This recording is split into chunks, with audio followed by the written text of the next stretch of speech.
मेरा नाम है हरिया, मैं काम करता हूँ बहुत बढ़िया, खाता हूँ खाना और रोज गाता हूँ गाना। अरे यार, आज तो बहुत देर हो गई। इस खतरनाक जंगल को देखकर तो मेरे हाथ पैर ठंडे हो गए हैं। अगर मैं वक्त पर गांव नहीं पहुंचा तो मालिक बहुत नाराज हो जाएंगे। तभी हरिया को एक आवाज सुनाई देती है। सुनिए हरु जी। अरे, ये आवाज किसने दी? तभी हरिया को सामने कुछ दूर एक औरत खड़ी दिखाई देती है। अरे भाई, ये औरत अकेली इतनी रात को इस जंगल में क्या कर रही है? चलकर पूछना पड़ेगा। फिर हरिया अपनी बैलगाड़ी उस औरत के सामने लाकर रोक देता है और उससे पूछता है। अरे सुनिए, आप इतनी रात को इस खतरनाक जंगल में अकेली क्या कर रही हैं? तभी वो औरत मीठी आवाज में कहती है।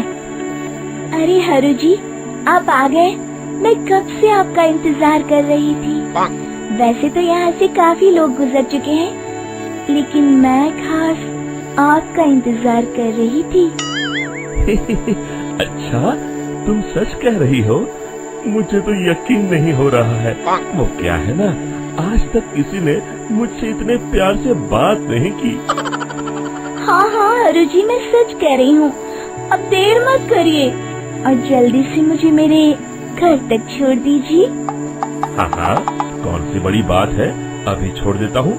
आप मेरे पीछे बैलगाड़ी में बैठ जाइए और मुझे रास्ता बताते चलिए। फिर वो औरत हरिया की बैलगाड़ी में बैठ जाती है और हरिया बैलगाड़ी हाँकता हुआ आगे चल पड़ता है। फिर उस औरत के बताए हुए रास्ते पर चलते चलते हरिया बैलगाड़ी लेकर एक काली गुफा के आगे आकर रुक जाता है। हरिया उस औरत से पूछता है। हाँ देवी जी, आपका घर कहाँ है? यहाँ तो एक गुफा के अलावा और कुछ नहीं है। तभी अचानक वो औरत हवा में उड़ने लगती है। देखते ही देखते उसका सुंदर रूप एक डरावनी चुड़ैल में बदल जाता है और वो जोर जोर से हंसती है। अरे तू तो एक नंबर का बेवकूफ निकला। तू तो बड़ी आसानी से मेरी बातों में आ गया। अरे मर गया रे, ये तो एक चुड़ैल है। हे भगवान बचा ले, ये तो बड़ी डरावनी दिखाई दे रही है। और फिर अगले ही पल हरिया की बैलगाड़ी में रखा सारा सामान हवा में उड़ता हुआ उस काली गुफा के अंदर चला जाता है और वो चुड़ैल भी उस गुफा के अंदर जाकर कहीं गायब हो जाती है। हरिया ये नजारा देख पूरी तरह घबरा और परेशान हो जाता है। अरे, ये चुड़ैल तो मेरा सारा सामान लेकर गुफा में गायब हो गई। अब क्या होगा? अगर मैं गांव खाली हाथ गया तो मालिक मेरी अच्छी खबर लेंगे। मेरी इस बात का कोई यकीन भी नहीं करेगा। फिर आखिर वही हुआ।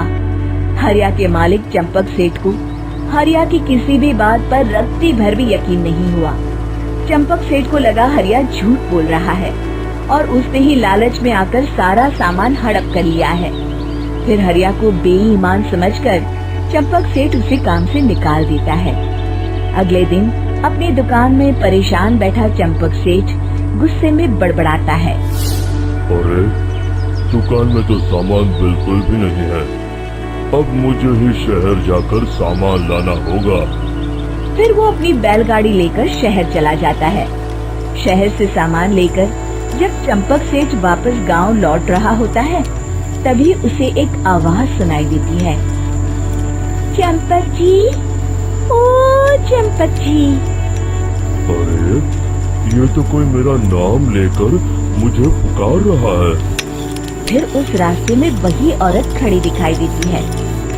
फिर क्या था, हरिया की तरह चंपक सेठ भी उस औरत के पास अपनी बैलगाड़ी लेकर जाता है और वो भी उसकी चिकनी चुपड़ी बातों के मुंह जाल में फंस जाता है।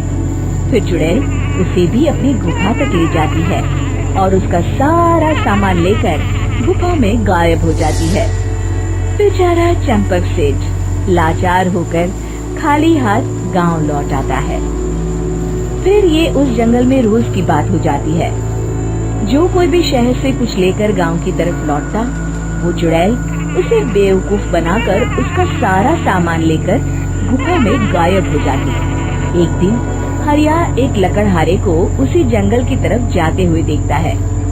फिर हरिया उसे रोकते हुए कहता है, अरे भाई, क्यों अपनी मौत को दावत दे रहे हो? मेरी बात मानो, आगे जंगल में मत जाओ। वहाँ एक बड़ी भयानक चुड़ैल रहती है। लकड़हारा हरिया की बातों को नजरअंदाज करते हुए कहता है, अरे भाई, मुझे पहले ही बहुत देर हो चुकी है, मुझे जाने दो भाई। शाम तक लकड़ियाँ काट कर शहर के बाजार में बेचना है। तुम अपनी ये कहानी किसी फुर्सत में बैठे इंसान को सुनाओ, अब मैं तो चला। इतना कहकर लकड़हारा वहाँ से आगे जंगल की तरफ चला जाता है। फिर अगले दिन गांव के मुखिया के घर के बाहर बहुत सारे लोग जमा हो जाते हैं। तभी हाथ में कुल्हाड़ी लिए खड़ा लकड़हारा कहता है, अरे मुखिया जी, अब आप ही हमें बचाइए उस जंगल वाली चुड़ैल से। हमारा सारा काम तो शहर से ही होता है। अरे मुखिया जी, उस चुड़ैल की वजह से तो मैं पूरी तरह बर्बाद हो गया हूँ। हम सबको मिलकर उस चुड़ैल का कोई इलाज करना पड़ेगा। तभी भीड़ में खड़ा वीरा कहता है, आप लोग चिंता मत करिए, कल से वो चुड़ैल किसी को नहीं लूट पाएगी। मेरे पास एक बहुत अच्छी तरकीब है। तभी चंपक सेठ उसका मजाक उड़ाते हुए कहता है, अरे तेरा नाम वीरा है तो क्या हुआ? तूने अभी उस चुड़ैल को देखा नहीं है? जाकर अपना काम कर, बड़ा आया। तब मुखिया जी कहते हैं, नहीं चंपक सेठ, मुझे लगता है हमें इस लड़के को एक मौका देना चाहिए।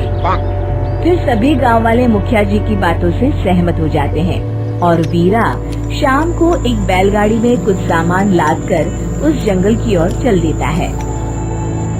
वीरा, ओ वीरा, कहाँ जा रहा है? तभी वीरा मुड़ के देखता है, वही चुड़ैल एक औरत के रूप में खड़ी है। अरे बहन जी, मैं आपको ही ढूंढ रहा था। देखिए, मैं आपके लिए क्या लाया हूँ। अरे वाह, तो खुद मेरे लिए इतना सामान लाया है। तू ही अकेला गाँव में समझदार है। जरा देखो, मैं भी खोल के, बड़े भूख लगी है।